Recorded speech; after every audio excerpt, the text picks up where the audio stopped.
Hi, everyone. I hope everyone's doing well. I am Mary Bradford. For those that weren't on one of the other trainings that I've been doing, I wear two hats in ACE. I am the affiliate director for the Washington, D.C. affiliate here on the East Coast, and I have been working with National to run some of these mentor trainings for them to help you guys become well-versed at being mentors. Just a brief bit about me prior to my time here with ACE. I've been with the ACE affiliate for 8 years now. And prior to that, I was the coordinator of the Maryland Mentor Resource Center. And I have spent probably my entire career, really, one way or another, working with young people in a youth development capacity or a way where I was just kind of learning a bit more about how better to interact with youth. So I like to be able to bring all of that to you guys, but there's also a lot I don't know. And for those of you who are on the front lines of mentoring, there's a lot that you do know. And so I hope that you'll share out some things as we have opportunities today, because we learn best from each other. Today, we're going to talk about managing expectations and ACE mentoring. If we could just really briefly, I know that there's actually a lot of people here, and so it's not the ideal setting. We have 25 people, so we don't get the opportunity to go around the room and break out in small groups in this Zoom space and share who we are. But if in the comments, you guys could just type in really quickly which affiliate you're with, the role, whether you're here as a mentor, a board member, a team leader, how many years you've been in ACE, and if you're familiar with Zoom, there's a way to share an emoji. They actually changed it recently, so it's not how it used to be. It used to be like it would float across the screen.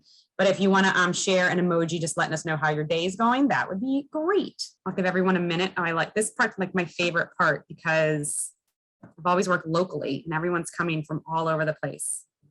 San Francisco Bay Area, 10 years. Yeah, see, you're a team leader. You could probably be teaching this, Valerie. First year mentor, awesome. Portland, Maine, fantastic. Colorado, 3 years. Day's going all right. Thank you, Juan. We don't need an emoji to share our day. First year mentor in Toronto. I'm still constantly amazed that we have an affiliate in Toronto. So glad you could join us. Tampa, not quite a member yet. That's all right. Detroit, team leader, mentor. This is great. Thank you, guys. I love reading them all. I could sit here and read all of them the whole time, but then you guys would be bored hearing everything. I hope everyone's day is going well. I know for those of us on the East Coast, it's coming to the end of the day. And for me, it's been a very cloudy and rainy day. And I'm super excited that the day is coming to a close. With that, let's dive in. So the goals and objectives for today are just to kind of get a grasp on understanding expectations and mentoring, sometimes how those expectations get a little misaligned, and then tips for how we can manage them. This is really understanding expectations as a training that very often would be part of a new mentor training, because when we think about expectations, it's pretty much what we bring to the mentoring relationship, right? It's kind of how we enter it. But I still think it's really important to make sure that everybody understands the role of expectations in mentoring and in the ACE mentoring program. One thing I'll point out with people I think are surprised if you don't know, that in the mentor realm, in this mentoring space, there is a ton of research about what works. So over the years, through a lot of research, it could be a super long training in and of itself. There's been a lot of research around what helps young people thrive. And in that time of doing research, they found that mentoring, having a caring adult with a non-familiar and non-school-based person, really does make a big influence and impact on a young person's life, and is kind of the antidote to a lot of negativity that could be coming at a young person. And so there's a lot of research around how do we do mentoring well? And that's the research I utilize when we talk about best practices and what's really working in the mentoring space.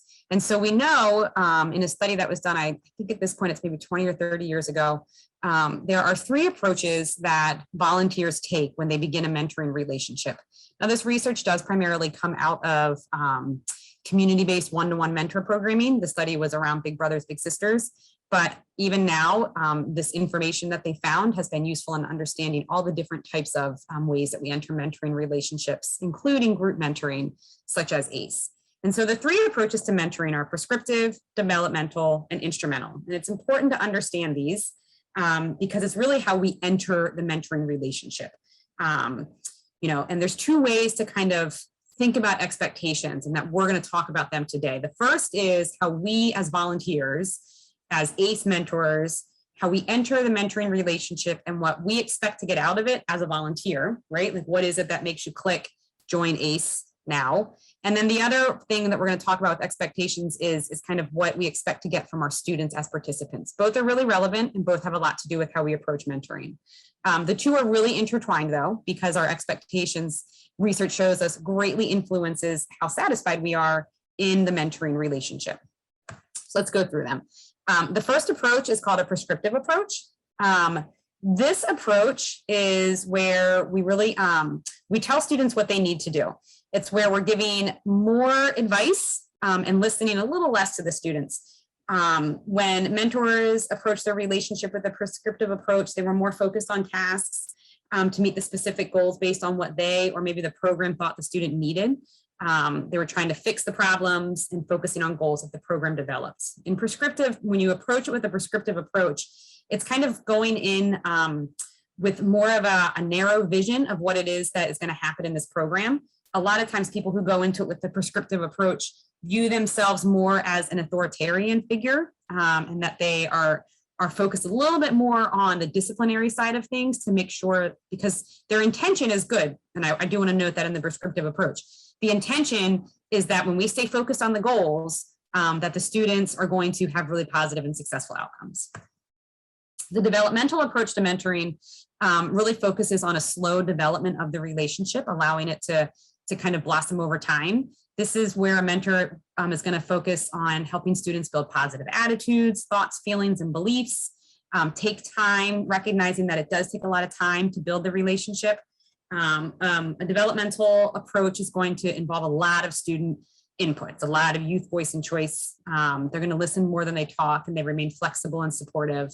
And the focus really is on having fun and helping students build their own confidence to be successful. And then the last one is this instrumental approach. And with the instrumental approach, it's a combination really. This is where you kind of bring an expertise to the topic or to the mentoring relationship, but you're still going to allow the students choose an activity and guide them through it. Going to give feedback and encouragement with active listening, with the focus being on the developmental first and an expert resource second. There's still a lot of focus on setting and achieving goals, but it's a little different. It's more of a guide and less of handing the students a map and saying this is where our end result is going to be. So, I'm just curious if people feel like they would want to unmute themselves and share which approach they take, or if in the comments you can put down which approach you take. Quick review. The prescriptive one is more you have the goals that you want to see happen at the end of the program. A developmental role is giving the relationship time to sort of foster and grow. And then the final one, which is the sorry, I'm drawing a blank. The instrumental approach. Sorry, the instrumental approach is where we kind of merge a little bit of expertise with developmental. So if anyone wants to share in the comments which one they think they use, feel free. There's no right or wrong answer here. I know when I do the presentation, I realize now it looks like the prescriptive one is like really negative. None of them are negative. Everybody comes to volunteering with best intentions. It's just sometimes when we have somebody to guide us, we can have better results. Research shows that mentors who take a more prescriptive approach to their relationship tend to be less successful in their mentoring relationship. They are frustrated more often, and the relationship is more likely to end prematurely. Jennifer says that, using instrumental because we change the program based on the student, which is very true. Instrumental is kind of a combination. What we know from research is that the developmental approach leads to more positive outcomes for youth, mainly because the mentoring relationship ends up lasting longer. In other words, when you go into it with this prescriptive approach, only focused on kind of, this is what I have to get accomplished, and this is what we're going to do today. When the students don't respond to that, it leads to frustrations. And so mentors tend to want to leave the relationship at that point. Research also shows that when mentors started the relationship expecting one-way results, in other words, that like they were going to be the ones fulfilled and they weren't really focused so much on what the results were for the students, when they were expecting one-way results and they were more in touch with the youth having a fulfilling experience and less worried about what they were going to get out of it. So they kind of went in being like, I don't really know what to expect, but I hope that these youth have a great time, that those mentors were more fulfilled because their expectations really weren't let down. So I think in ACE, it's a balance. And the reason I don't want to say, Ken, I appreciate you saying that, probably more prescriptive in your approach. I think a lot of ACE mentors come to the program being a little bit more prescriptive. And that's why I hesitate to say it's a negative, because I think in the ACE mentor program, we have a challenge and we have a balance that we have to work. And it's hard. There are certain outputs that the affiliate directors would like to see, board members want to see, ACE National wants to see, right? Like the CERT competition in and of itself is kind of an end result, a goal that we can't really deviate too much from it. It makes it a little different than a traditional mentoring relationship where we just kind of get to hang out and talk to each other. But I think that and this is why I was saying it's really great to get this type of training at the very beginning of the year, because if you can find a balance and if you can sort of shift your expectations from your goals, and we'll talk about that, then you're less likely to be frustrated by how the year plays out. I would also agree that we've been more prescriptive in the virtual sessions because you've got to keep those students engaged. And I will say that I don't think this research that was done 30 years ago could ever have predicted what relationships would look like during a pandemic. So kudos to all of you who kept sticking with it and kept showing up for your students in that virtual space. I think just being there made a lot of that analysis kind of obsolete, because just being there had a huge impact on the young people. Thank you for the feedback, guys. And then just lastly, we know that our approach will change over time, that maybe we start off saying this is how we're going to do it and we see it doesn't work, and we start to switch more into a developmental approach. So while the research does support, like I said, it's not that one's right or wrong, it's just one might be more fulfilling in the long run. And so if it's important to kind of incorporate some of the best practices in our process. Just briefly, I think it's important to understand, what are the expectations in ACE mentoring? This next slide is going to have a ton of words. You don't have to read them all. These are the ACE student expectations. This is what the student signs when they sign up for the ACE program. And I was asking the group yesterday, and you can just do it in the chat. How many of you actually go over these with your students in the beginning of the year? I will say, full disclosure on my affiliate, I doubt that they go through these line by line with our students. I think more often than not, we're just trying so hard to get our students registered in the database and get them to sign that so it can trigger the parent consent and we can all get our compliance done, that we don't spend a lot of time going through these expectations with the students. I'm not sure if the students really read these expectations. And as we'll talk about a little bit later, when we start thinking about youth development, even if they read them, I'm not sure they're really processing them. But these are, great examples of expectations. The program expects you and all other students to treat your experiences with the same seriousness and dedication as your mentors. That's a big expectation. I mean, that's big. And somebody made a really good point yesterday that, that one probably needs to be unpacked a little bit. Students shall conduct themselves in a professional manner. They shall attend all ACE meetings, and if I miss a meeting or arrive late, they should notify the mentor. Arrive on time to all meetings, respect mentors and fellow participants, participate fully, turn off my phone, dress appropriately, right? Like these are standard expectations that you would have in an ACE session. I see someone here is saying that they definitely go over all of these. That's great. So what I would say is, one, definitely go over these expectations, but two, you really need to unpack these expectations, because what something means to a student could be really different than what it means to the person who wrote up these expectations, right? So for example, attend all ACE meetings, and if I miss a meeting or arrive late, notify my team leader. If you don't want to be frustrated as a mentor that a student doesn't tell you that they're not coming to their ACE session, you probably need to revisit this expectation and see if you broke it down for them. For example, young people, you need to be very clear and explicit with what it is you want them to do. Not all young people will have the initiative to say, oh, I have to notify them, let me email. Make sure you have a system in place for when a student's not going to be there that you get to know. Like in our affiliate, they let the teacher know, and that's fine if that works for the team. But maybe you don't have a teacher liaison to support that communication. Maybe you need to have a quick Google form for when a student is absent so that you can know in advance. Maybe you want to say, like, look, I'm getting ready to buy food for this session. I need to know 24 hours in advance if you're going to be here or not. But being really specific with the expectations and breaking it down would lead to less frustration. And that's kind of what we mean with that idea of developmental. We can have our expectations, but we need to be a bit patient and flexible in what they look like and how we explain them to the students. Somebody had a good point. The program expects you and all other students admitted to treat your experience with the same seriousness and dedication as your mentors. And what they were seeing in their program, and I know we all see it in our programs, is where does ACE fall as a priority in terms of what that student is engaged in at any given time, right? So our students, we know, have a lot of different things pulling at their attention. They've got school, obviously. Most of them are involved in sports. They might be involved in other clubs. So a good recommendation might be at the beginning of the year. Our expectation is that the mentors in this room have given up their time. They've left their workday early, or maybe they're giving up time with their family in the evening. They've made a sacrifice to be here. And so I don't think it's an unrealistic expectation to ask the students to treat this program with a level of seriousness and a level of kind of respecting in response that their mentors are there. But it wouldn't hurt in the beginning of the year to say, what else are you involved in? Right? Like send out a little sheet that says, what are you involved in? Are there times where ACE will not be your priority?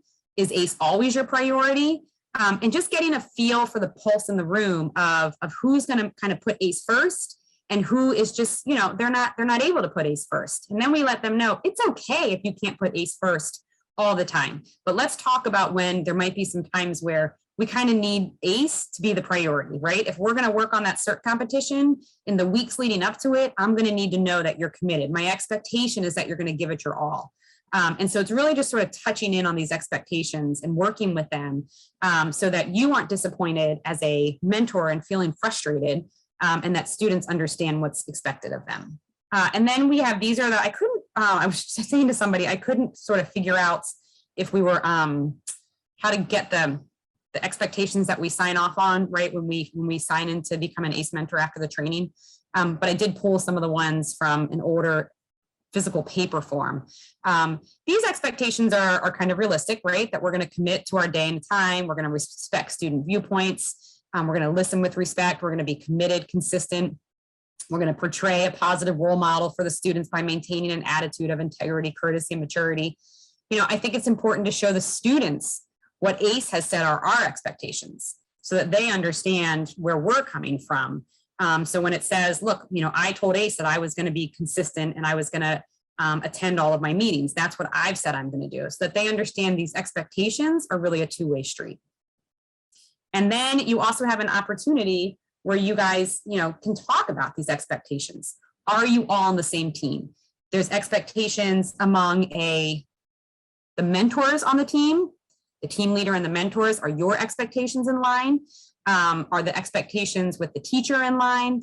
If we all just communicated more at the outset and then touch base throughout the year, I think there would be a lot less frustration. And it's easy to forget to do that when we're in the hustle and bustle of trying to get students registered, getting parent consents, planning our curriculum, just taking a moment to say, what are we all hoping to get out of this? What's our end game? What's our result here? Really will have a huge impact on your overall happiness with the program, with the hope that you're less frustrated because your expectations are not being met by the students or whomever else. So I don't know if anyone has some examples of expectations that they would add to that list for ACE that ACE National puts out, or maybe some expectations on your team that you might have. Some of the ones, and feel free to put them in the chat and I'll kind of shout them out as they come through. Some of the ones that I think would be helpful would be something simple. How do you want the students to address you? Are they supposed to call you with the salutation in your last name? Do you want them to call you by your first name? Just what is the, how are we handling that level of communication in the room?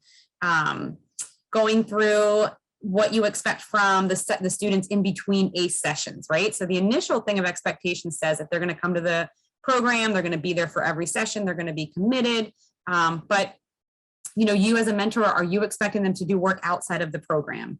Are you expecting to contribute to the team work in the Google Classroom if they missed a session? What is that level of expectation? And when we have a developmental approach to mentoring, we have a conversation over these expectations. We don't just say, I expect you to do work if you're not here. What we say to the students is, if I was to give you some work, do you think you'd have time to work on it in between? Would that be fun for you, or would that be too much pressure for you? And then when the students respond, we can kind of create that and say, all right, well, our expectation is that there's going to be a little bit of work that happens outside of the ACE program. But if they feel that that's going to be too much pressure, if your conversation leads to that, then you're going to shift and refocus your expectations. Those expectations could also shift as the program year goes on. The students might get more excited about their project. They really might start to become invested in it. While in the beginning of the year, the final project at the end of the year seems so abstract, but by February, it's really coming together and they have a vision. You might want to check in again at that point, be like, all right, guys, let's do a checkpoint on our expectations of what we expect from everyone when it comes to what they're going to put into this final project. We always expect you to work hard, but what does that look like as we get towards the end of our program year? And yep, everyone expect students to give everything a chance. I like that one. Being open to new opportunities. That would be an awesome one, right?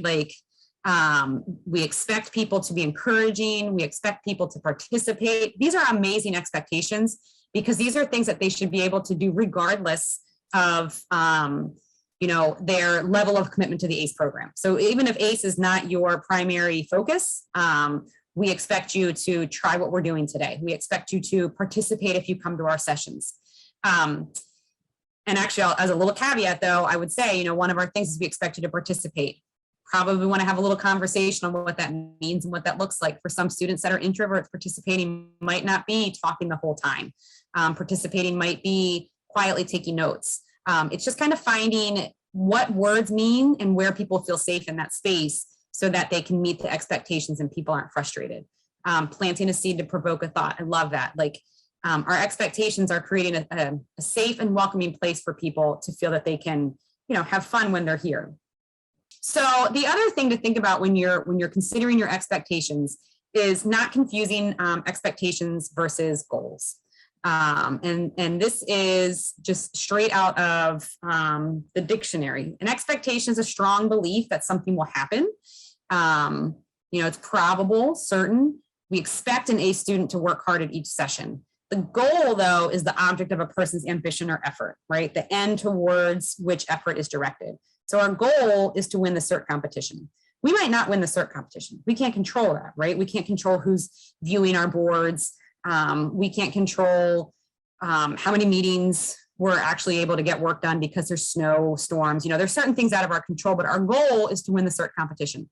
The expectation is that we're all going to work hard. We can meet that expectation, right? We can meet the expectation of working hard. We can meet the expectation of everybody participating and contributing and doing their best and having fun.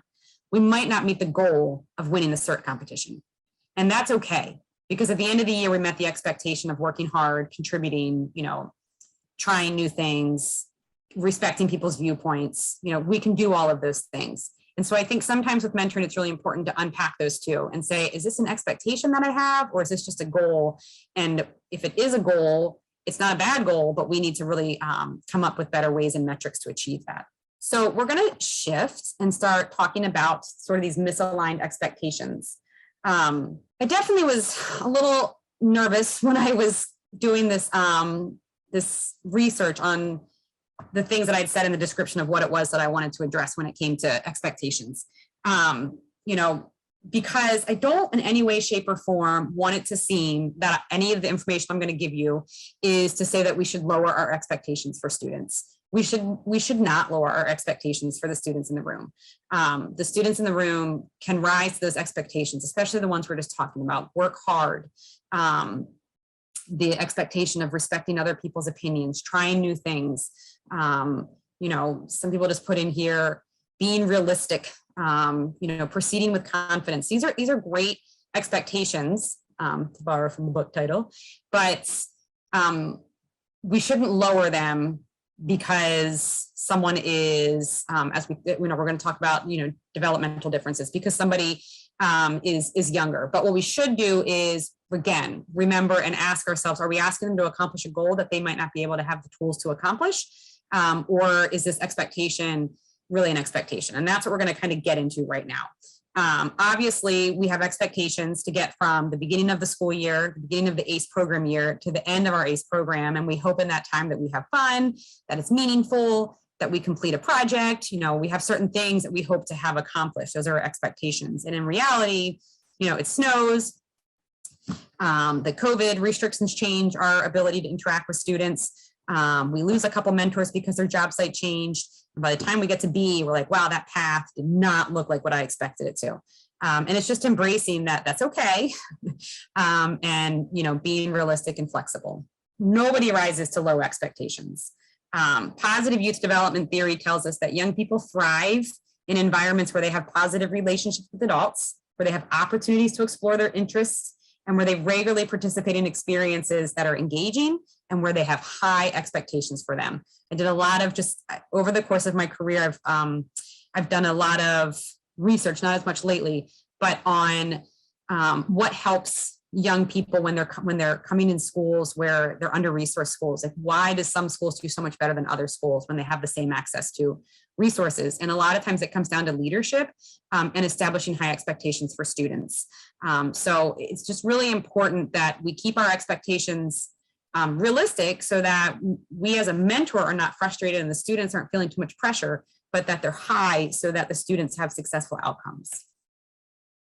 But we can have misaligned expectations. And one thing that can lead to misaligned expectations is overlooking appropriate youth development. Where are the students in the room and what are they actually able to accomplish based on their age? And I think this happens a lot with ACE mentors that I have seen, that they go in and they say, all right, the expectation is that you're going to behave professionally at every session. And then they just move forward. And you're like, well, you probably need to define what professionalism means to the students in the room. And you might not be able to expect that result in the very beginning. They might need some time to meet that expectation.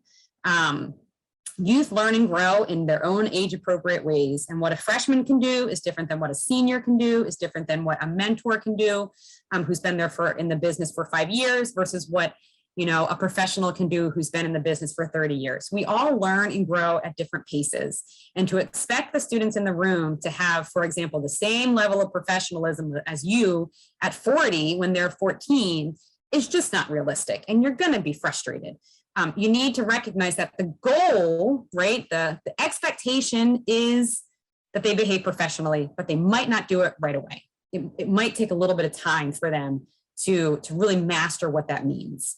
The goal and the expectation is for them to work hard. And that one you can say, look, this is what it means when I say work hard. This is what work hard means to me. What does work hard mean to you? Let's talk it out. And I'm going to help you kind of rise to the level of expectation, the work expectation I have for you so that you can benefit from it. So we know that they develop differently. I like this little picture because obviously in the front part of it, they call it the love lobe. That's a big focus. Really, it's the social focus. They have a huge focus right now on socializing. If you look at that judgment gland, it's really teeny. That's because at this age, kids don't make the best decisions. Their brain is still developed. The brain is actually not fully developed until they turn 25. The frontal lobe is the last part of the human brain to develop, and that area is necessary for executive thinking. So the fact that that area hasn't fully developed for teenagers really shows and explains why teenagers tend to be so impulsive and pleasure seeking, and they seek out risk taking because they literally can't make the appropriate decisions to make the best choices. And so sometimes you said to them, it's important for you to come to this ACE session, but the robotics club down the street down the hall is having a celebratory party because they won the last competition. They're probably going to skip your ACE session, and they're going to skip your ACE session and they're going to scooch down the hall because their brain right now is driven by the love lobe, maybe somebody down there they like. Their brain is driven by the fact that they're not thinking through that they should prioritize ACE versus the robotics party. Some students can do it, some students can't. And you can be frustrated. You can definitely be frustrated when they make those choices, but be patient and guide them so that maybe next time you're helping them make a different choice and the one that meets your expectations. Other little areas, the memories for chores and homework. James, he thinks it's too big. I would agree. The way that they balance out family, communication skills. Look how teeny that is over there. So we know the brain, it develops differently. Everything is happening kind of gradually. And I think sometimes mentors in the ACE program get super frustrated because we see these people who look like adults, and sometimes they do things fully capable, and then sometimes they don't, and you're frustrated. Your frustration is 100% valid. It's not that the students can't learn to do these things. It's just that we want to be a little patient. Again, we don't lower the expectation. We don't say, stop working hard just because you haven't developed your full prefrontal cortex. But what we say to them is, we understand that you're still learning, but we still have these expectations for you. And my expectation, you told me that you were going to be at the ACE session to help us do this work, and I expect you to be here next time. And that helps them learn. To go in the same vein as that is generational misunderstandings. And this comes up a lot. This probably comes up more so than the understanding youth development differences. So in these generational misunderstandings, we see that there is, this chart I thought was pretty good. It was more updated than some of the other ones I could find. There's definitely differences in how a baby boomer is going to communicate with this one doesn't say millennials, but with a millennial versus a generation Z, right? Or a Y-zennial. I can't fathom that people are born in 2001. And that they're, old enough to be texting. But I think it's just, we have to recognize that we all bring to our relationships our own childhood experiences and how we grew up and what was going on in the world around us when we grew up. And obviously, none of this has even factored in that our high school students have gone and grown up through a pandemic where their socialization time was significantly hindered. And we know that that's a really important part of youth development. But when we look at this, baby boomers, they value respect, they experience mentoring opportunities.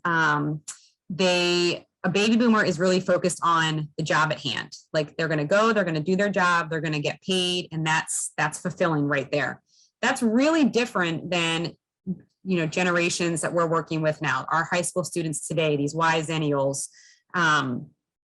So they're very value oriented, driven by social causes, very transparent. When they're looking at work and career purposes, very often they want it to be driven by something that's going to have a positive social impact. And so that's going to bring a different work ethic to them. They're going to be motivated really differently. So while a baby boomer is like, look, you gave me an assignment, I'm going to do it. What's the big deal? Members of the younger generations are probably going to want to unpack that assignment a little bit and be like, does this have value to me? Does this benefit my work-life balance? Is this going to improve the world around me? It doesn't mean one's right or wrong. It just means that we approach a task differently, and we need to be understanding of where that other person is. So again, the expectation still is to work hard and to, come and commit to the ACE program, but how they're going to approach that expectation is definitely going to be influenced by which generation they're in and what their age is. Another really important way to look at the generational misunderstandings is communication. And this one, this is really why I pulled this little picture here, is because baby boomers, more face-to-face. Generation X, those born between 1961 and 1980, they're face-to-face, much more about emailing. You don't see much telephone stuff here though, right? So like people don't really call anymore. And I'll say that for me, I'm in, the generation where if you call me, I'm like, why? Why are you calling me? Something bad must be happening. I'm not really sure I want to pick up right now. Much rather you email me. But I'm probably not going to text or communicate with you via Twitter. Whereas younger students, I was going through a situation with a bunch of high school students trying to get in touch with them. They don't respond as quickly to email, but I know that if I send them a text message, I'm going to get a quick response from them. That if I send them something, hey, what's going on? I'm just checking in, they're probably going to respond. Is texting an appropriate way to communicate with your boss or a superior? No. But do they know that yet? Yeah, so bulk texting to students is definitely a way to communicate with them. And I think it's great to meet them where they are, but you also need to communicate with them and say, look, when you get into the professional setting, when you're in college, even now in high school, are you going to be texting your teacher? You know, we need to be learning how to appropriately use email. And so the expectation, again, is that we're going to behave professionally, but you need to define what that is for students. And certainly you can text students because you want to grab their attention. Hey, don't forget ACEs today. You know, we have to be cognizant of what students want. And we find that middle ground, right? So we say to the students, look, when you want your letter of recommendation, please do not send me a text message. I'd prefer you to send me an email, maybe include your resume with it. But when we're communicating with you about the next ACE session, I'm happy to send out a bulk text to let everybody know ACE is happening today at 3, don't forget.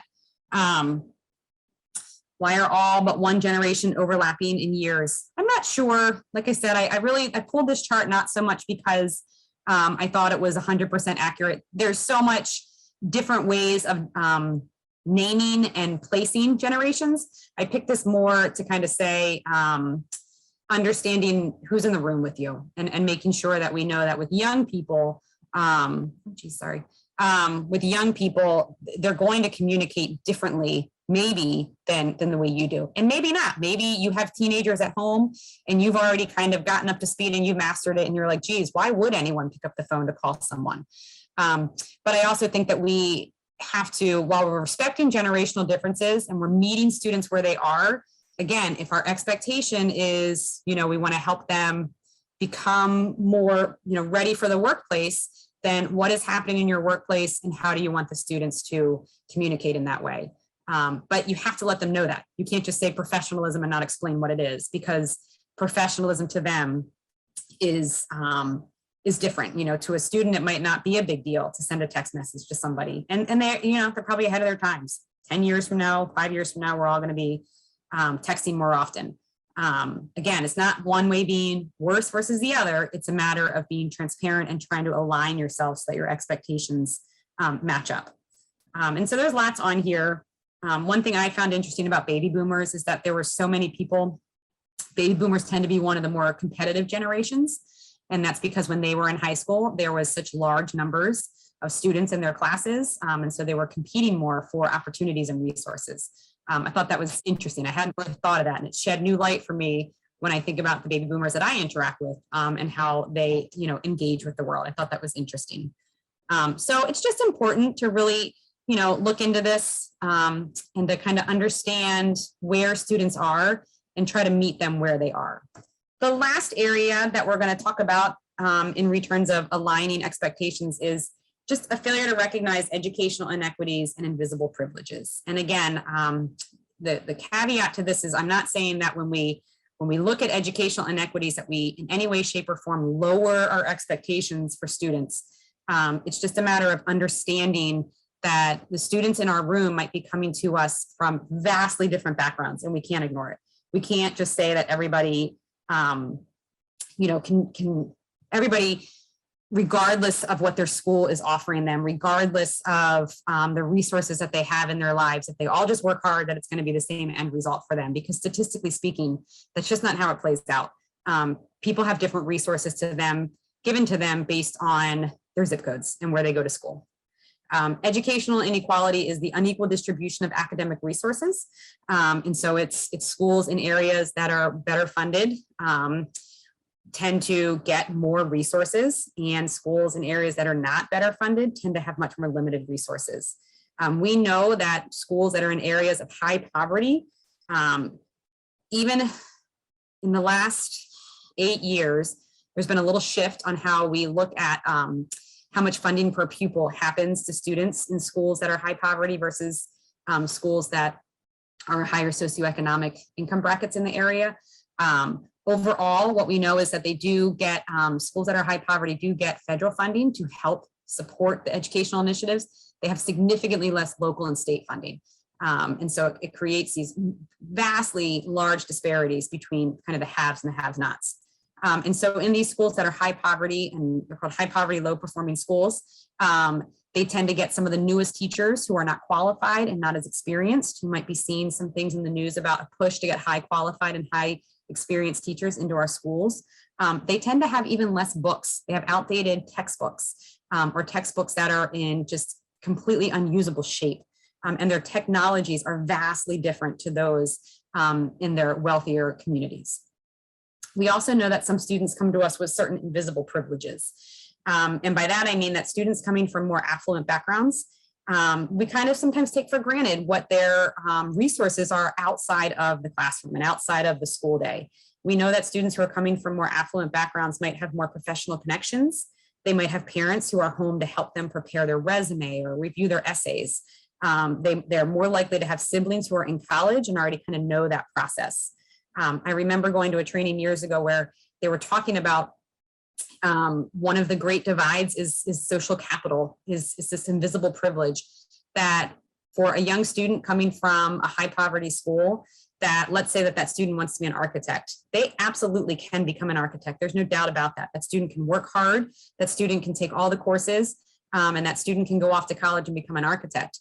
But the invisible privileges that they're lacking, their social network, the fact that maybe their parents never went to college and don't understand the financial aid process, the fact that student might not have access to extra SAT prep courses offered by private institutions that guarantee you an increase in your scores, or that those students might not have anybody ahead of them who ever was an architect, so they don't even know what classes to take.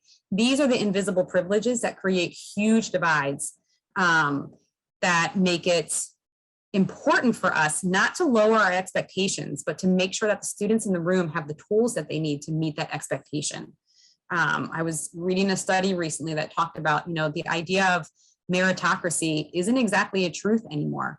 That for far too many students who attend schools that are under-resourced and that are not receiving the appropriate interventions, there are evidence-based interventions that can help schools, strong leadership by people who look like the kids in the room, series of high expectations, challenging curriculum. These are all things that we know work to help students in high poverty schools have successful outcomes.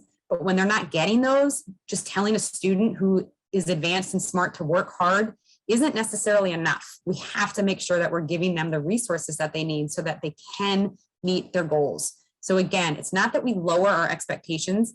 It's not that we walk into a room and say, oh, well, these kids are coming from, the low income school down the street. I'm not going to ask them to master Revit because they're not going to do that. That's absolutely not what we're saying. What we're saying is those students can master Revit, but if they haven't had Revit on their school computers, you might have to adjust a little bit what you're doing in your ACE sessions to help them master that, to help them get to where their counterparts are in the wealthier school districts. Or you might have to go to their school and say, look, we really want all of these students to be as successful here so that when they go to college, they're on the same standing as the students coming from their, more well-funded counterparts in the zip code, wherever it is. So what can we do to help support that effort and that initiative? So there is a lot of research out there on what we know works, and it's just making sure that we are continuing to do that during our ACE sessions. The whole idea of educational inequities and invisible privileges is really its own training. This is just kind of a snapshot into it. But I mean, overall, like I said, we know schools with high concentrations of low income and minority students, they tend to receive fewer instructional resources. Many low income students and minority students are tracked into taking courses that won't get them to where they need to be in college. These policies are leaving students with fewer and lower quality books, curriculum materials, not as many computers, larger class sizes, less access to counselors. And we also know that many schools serving low income and minority students, they don't offer math and science courses needed for the college career courses that they want to take. So what we can do as ACE mentors is really work to say, how can I help fill this divide? How can I help you meet that high expectation while also recognizing that you need some extra resources and support to get there? And that's really why I point this out in terms of expectations. When educational inequities are in play, sometimes hard work isn't enough. We can expect the hard work and we should demand it. And we can provide them challenging opportunities, which is what is so awesome about ACE. But we also want to provide supports to help students achieve those goals so that they aren't feeling frustrated and disappointed, because our goal is to raise their self-efficacy while demanding, really high expectations for their output. So overall, we've talked about a lot of the ways that we can manage expectations in the relationship.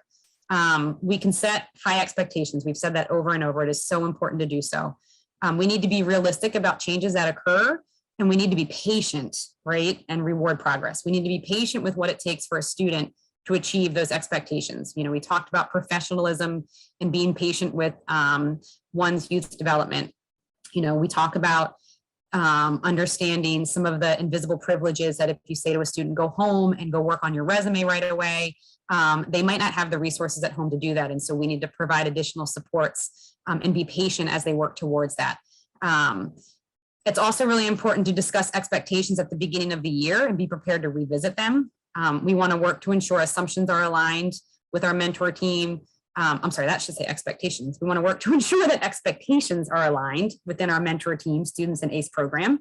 And if you feel like your expectations as a member of your ACE mentor team aren't being met, our hope is that you're going to ask someone and you're going to talk to someone, that you'll go talk to your team leader or you'll talk to your affiliate director, because when expectations aren't met, that's when people leave mentoring. And what we know about mentoring and the research tells us is that the longer you're in the mentor program, the longer you mentor a student, if you engage with them over more than a year, right? And so you keep coming back, that's when we really get to have that huge impact on young people, right? Because think about it, if that student sees you freshman year, sophomore year, junior year, senior year, and every single year you're saying to them, I know you can achieve this. I have very high expectations for you. I think I expect you to work hard. I expect you to do really well on the student presentation night. I'm going to show up and put in the work with you. You're going to put in the work and we're going to create this awesome project. If you keep saying that to them year after year, even though every year they might not work as hard as they can, even though sometimes they might not prioritize ACE, they keep coming back and you keep coming back, they will rise to that expectation. And over the course of 2, 3, 4 years, your impact will be much more significant.